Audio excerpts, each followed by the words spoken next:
pour cantonner l'hymne national.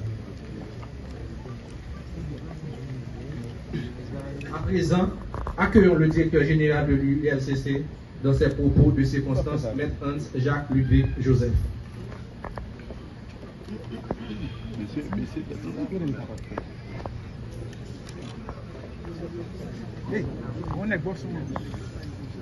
Chers auditeurs, mesdames, messieurs, de la presse, parlée, écrite, télévisée et en ligne.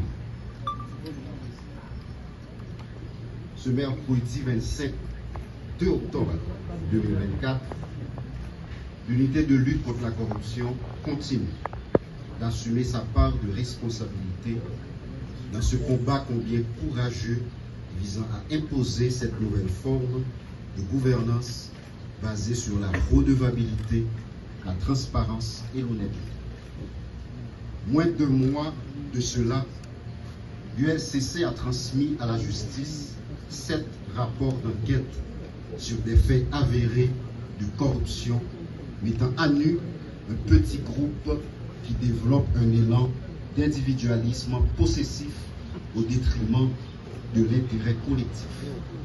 Ce matin, nous sommes en train d'assister à un événement sans précédent dans l'histoire politique et institutionnelle haïtienne où des hauts responsables de l'État qui assurent les attributions présidentielles sont impliqués dans un scandale de corruption.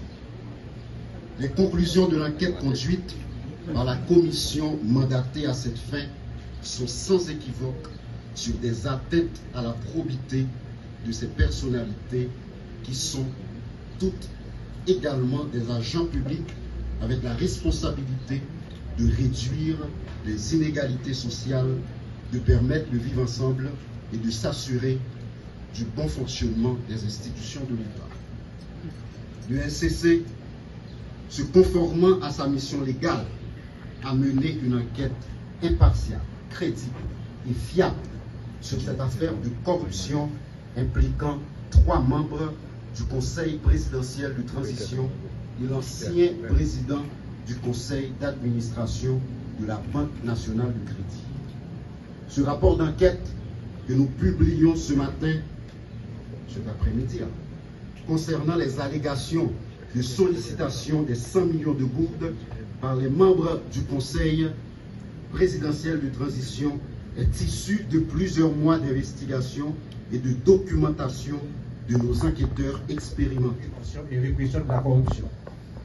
La mise en mouvement de l'action publique contre le nommé Lonick Léandre pour instigateur de versement de pots de vin fait prévu et puni par les dispositions de l'alinéa 2 de l'article 5.6 de la loi du 12 mars 2014 portant prévention et répression de la corruption.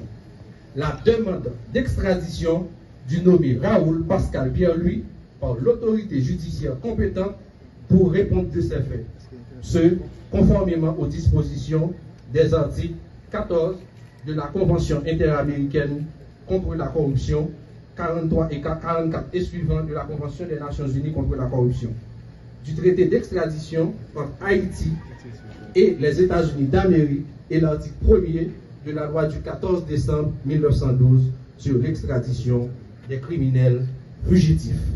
À présent, le protocole va conduire le directeur général à son bureau pendant que chaque journaliste recevra un résumé exécutif de chaque rapport d'enquête.